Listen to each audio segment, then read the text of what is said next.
Hi everyone, I'm Chris and I'm taking a look today at a projector here. This one is the Halo 1080p. It has up to 800 ANSI lumens is the brightness output from it, and it is from a company called XGIMI. They did send this out to me in exchange for this review.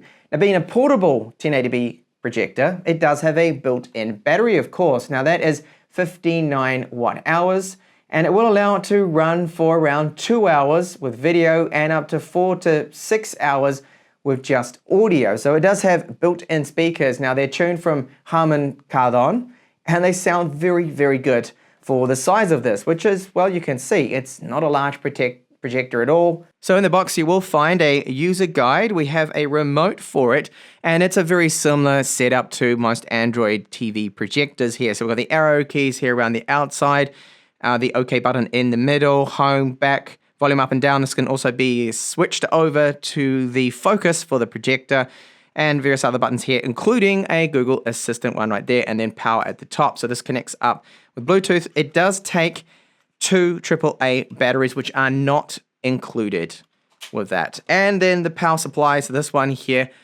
decent size to it, and it is rated to 90 watts. Now the design and build quality of this one I do like. It's a very good finish that it has, fitting of the price tag, of course. It's not a cheap projector at all, and it does definitely fit the quality we've got here. So the plastics have no sharp edges on them. It does not feel cheap at all. We've got metal around the outside. So a nice big large rubber foot all around here for sitting it on a table. There's also this little kickstand if you needed to prop it up a little bit. There's a thread here so you can mount it on a tripod in front of your projector screen or your wall, whatever you're going to project onto. And then on the sides here, you can see that we've got this mesh around the outside, and we've got the built-in speakers too. Now, part of this is an air intake to cool the LEDs in this projector. So the sound is by Harman Kardon. Very good sound as you'd expect from them for such a small little unit. And then at the front here, we've got a little camera at the top here. So that is an autofocus little camera to assist with focusing. And then the lens here. So these LEDs in this 1080p projector, they are rated for 30,000 hours, which is quite a lot. So you don't have to worry about them failing for some time. And here on the other side, you can see again, there is just one of the sides here with the speakers and the marking there of Harman Kardon. So on the back of it here, we've got an exit vent. So this, a little bit of hot air will come out of this, and I'll get onto the fan noise and also speaker sample later on in this in-depth review of just what you can expect out of it. So USB 2 port here, power on, HDMI. Now this can take HDMI to 4K 30, but it downscales to 1080p. After all, it is only a 1080p projector. 3.5mm, and this is our power in. So what's missing on here is an optical for our audio, which would have been nice to have. Finally, up the top, we have our volume up and down and pause and play capacitive touch controls. If you didn't have the remote with you, or you just wanted to use it on the projector itself, it's good that we do have this option. Let's take a look at the UI here. So it runs Android 9, it's Android TV, security patch level is from November 2020, so it is a little dated there. Now you've got your app store there, so you can go into Google Play, you can install extra apps, you can even install games and things, but it's not a powerful GPU that it has within this one here. The Logic chipset is a quad core, it has the 2GB of RAM, 16GB ROM, but it's pretty standard.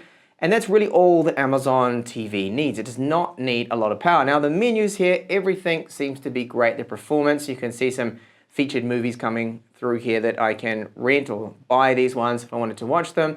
Now Disney Plus does work, Amazon Prime Video works, and I'll just find for you here Netflix to show you that unfortunately Netflix does not seem to want to work with this, which is a bit of a disappointment. I am a Netflix subscriber, so I would actually like to be able to see some Netflix programs through this, and this is the error that I get. Unfortunately, device not optimized, and Netflix app is not compatible with your device, and that's installing it through Google Play Store.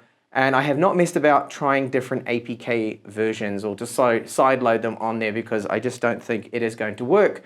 Sadly, at the time of doing this review, the Halo here is not supported for Netflix. And looking at our settings right here, so you've got your standard, your setup for your accounts, your wireless, projector settings right here. So brightness for the projector, they've got energy saving, which I doubt anyone would use. So this does have a maximum of 800 ANSI lumens with this. Office mode video, which is just 100 brightness % on everything, and customized you can set your own settings in here. So I've got everything maxed out at 100% there, just so you can see, of course, the projector at its absolute best right here. So just going back into what other options we have available. So I'll just go down to our device preferences. This is all standard for an Android TV box, while this being the projector and everything in one here. So about, time and date, language, your keyboard, sound, so no separate sound options there for the Harman Kardon speakers, but I'll give you a sample of them later on. They do sound excellent. Storage, we've got 12 gigabytes, and that's ample for an Android TV setup here, and home screen, Google Assistant, Chromecast is on board, screensaver, and you know, the rest is pretty much straightforward there with Android TV devices.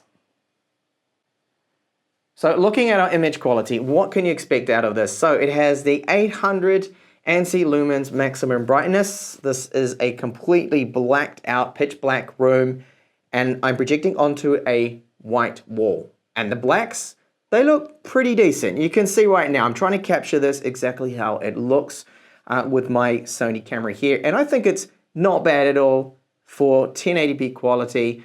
It doesn't look as sharp as the 4K projector that I have reviewed in the channel, but I find this quality is acceptable. Now, the current image size you're looking at is an estimated about just over 100 inches. So this is a large image I'm projecting from the other side of the room here. Automatic focus, it's got the keystone correction. Now, another thing I've picked up on is the blacks. You notice this, that there is like this noise definitely present in the blacks. Now, the further I move the screen away, and if you get it closer, you don't really notice it as much, but the further away, it is definitely a little bit noticeable, this kind of noise. And I'll just zoom into it now so you can see. Now you should be able to see it just under this. This black bar here should be deep, pure black, and that's where you can see that constant noise there.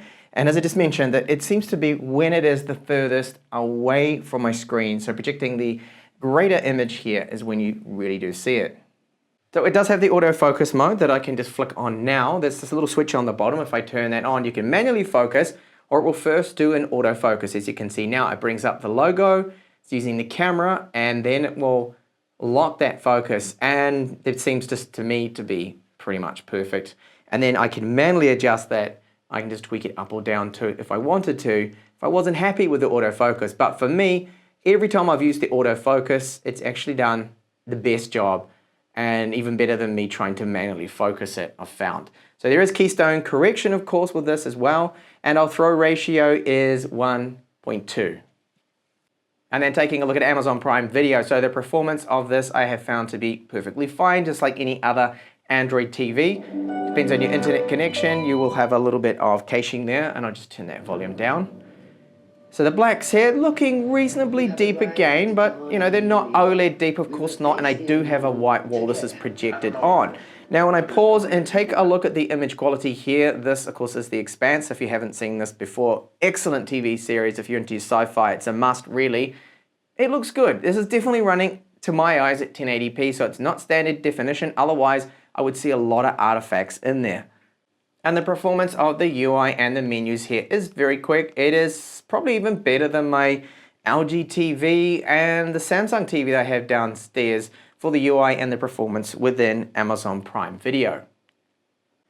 And it does have a file browser, which I'm currently using here, so you can use this to go through just a few photos and whatnot and play your media files just off external storage. So I do have a very demanding jellyfish file here that I do not expect it to be able to play, because this is 140 megabits per second, 4K HEVC 10-bit. It's just probably not going to work at all. I might need something like HEVC, but I'll just give it a try. I don't think that it'll just lag out. Okay, so I can't open it with their default video player or VLC, but what I'll do is just try it now with the video player and just do just once. And I expect this to be a mess, but hey, look at that. That is a big surprise to me, which is great to see. So it's playing that, but there we go. It did lag a few times. So you can play 4K files through this, and even a really demanding file like this one, but expect for a few little bits of just lag and stutter there. Now something else that is not as demanding here, which is a 60 megabits per second, and this one's an HD file. Use that with the video player again. And you can see that that one at least, that is flawless. That seems to be 30 frames per second. There is no noticeable lag and stutter with that at all. So for your media files, everything that I've thrown at it so far actually seems to work. And I just didn't think it was going to play that HEVC one, and so I'm surprised to see that it does. So I have it on the performance option here with this game. You can set it to either graphics to prioritize that or performance, but I prefer performance here to keep it nice and smooth. So it is definitely, yes, showing that it's running at 1080p and 60 frames per second. This is very smooth. So when I look around even really fast, I'm not noticing any tearing at all. Now I've been playing this game and some other PS5 games on this, and I've noticed no problems whatsoever with the input, the latency, and it's perfectly fine for gaming. So if you intend to game on a 1080p projector, and that's one of the plans that you're going to use it for as well, I think this one definitely does check out for that, for gaming performance. It is really immersive to game at like the 100 inches now screen size versus the 48 inches that I'm typically used to. Onto a sample clip now, just to test out our audio quality. Now, these speakers, they do sound really good. So they're Harman Kardon tuned ones.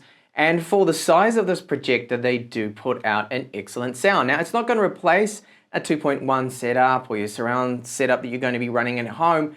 But if you're using this as a portable projector or music player, it's definitely sufficient enough, I find. Now, you don't get the great stereo separation from it, but here is a sample of some music here at 100% volume, just to give you an idea of what it sounds like, which is actually really good. Plenty of bass, good mids, and some treble.